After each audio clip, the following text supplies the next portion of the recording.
ذکو دینے کا حکم اور فرضیت کی شرائط پر بحث۔ ذکو دینے کا حکم۔ ذکو کے لغوی معنی پاکیزگی بڑھنا کے ہیں۔ اسلامی شریعت کی اصطلاح میں مخصوص شرائط کے تحت مستحق شخص کو مخصوص مال کا مالک بنا دینا ذکو کہلاتا ہے۔ ذکو اسلام کا ایک اہم رکن فرض ہے۔ یہ غریبوں اور محروموں پر خرچ کی جاتی ہے۔ اس سے امیر اور غریب کے درمیان بھائی چارے اور ہم آہنگی کا رشتہ مضبوط ہوتا ہے۔ قرآن مجید میں اللہ تعالیٰ نے نماز ادا کرنے کے ساتھ ساتھ ذکو ادا کرنے کا بھی ذکر فرمایا ہے۔ اس بارے میں اللہ تعالیٰ اپنے کلام پاک میں فرماتے ہیں، اور نماز قائم کرو، ذکو ادا کرو اور اللہ کو بہترین قرض دو، اور جو کچھ تم اپنے لیے بھلائی پیشگی بھیجو گے وہ اللہ کے ہاں اس سے بہتر اور اجر میں بہت زیادہ پاؤ گے۔ سورۃ المزمل۔ اللہ تعالیٰ ایک اور جگہ فرماتے ہیں، اور جو لوگ سونا اور چاندی جمع کرتے ہیں اور اسے اللہ کی راہ میں خرچ نہیں کرتے انہیں دردناک عذاب کی خوشخبری دو، جس دن اسے جہنم کی آگ میں تپاوا جائے گا اور اس سے ان کی پیشانیوں، پہلوؤں اور پشتوں کو داغا جائے گا۔ کہا جائے گا یہ وہی ہے جو تم اپنے لیے جمع کرتے تھے، اب چکھو اس کا مزہ جو تم جمع کرتے تھے۔ سورۃ التوبہ۔ اس بارے میں رسول اللہ صلی اللہ علیہ وسلم نے ارشاد فرمایا، جسے اللہ نے مال دیا اور وہ اس کی ذکو ادا نہیں کرتا، قیامت کے دن اس کا مال ایک خوفناک اور طاقتور سانپ کی شکل میں ظاہر ہوگا، جس کی آنکھوں کے اوپر 2 سیاہ نقطے ہوں گے اور سر گنجا ہوگا۔ وہ قیامت کے دن اس کی گردن میں توق کی طرح لپٹ جائے گا اور اس کے منہ کے دونوں طرف ڈستا رہے گا اور کہے گا، میں تمہارا جمع شدہ مال ہوں، میں تمہارا خزانہ ہوں۔ پھر حضور صلی اللہ علیہ وسلم نے اس کی تائید میں یہ آیت پڑھی، اور جو لوگ اللہ کے دیے ہوئے مال میں بخل کرتے ہیں وہ یہ نہ سمجھیں کہ یہ ان کے لیے بہتر ہے۔ صحیح البخاری و صحیح المسلم۔ ذکو فرض ہونے کی شرائط۔ کسی شخص پر ذکو فرض ہونے کے لیے کچھ شرائط کا پورا ہونا ضروری ہے۔ درج ذیل شرائط مکمل طور پر پائی جائیں تو کسی شخص پر ذکو ادا کرنا فرض ہوگا۔ 1 مسلمان ہونا۔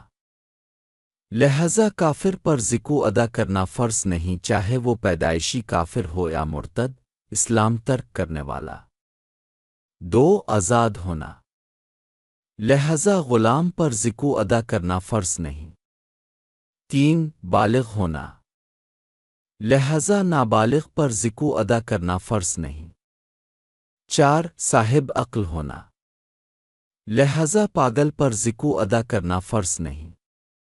5 مال کا مکمل مالک ہونا۔ مکمل ملکیت سے مراد یہ ہے کہ مال شخص کے قبضے میں ہو اور وہ اس کا مالک ہو۔ لہذا اگر کوئی ایسی چیز کا مالک ہو جو اس کے قبضے میں نہ آئی ہو تو اس پر ذکو ادا کرنا فرض نہیں ہوگا۔ مثلاً قبضے میں آنے سے پہلے بیوی کا مہر۔ لہذا جس مہر پر ابھی قبضہ نہیں ہوا اس پر ذکو ادا کرنا فرض نہیں ہوگا۔ اسی طرح اگر مال کسی شخص کے قبضے میں ہے لیکن وہ اس کا مالک نہیں ہے،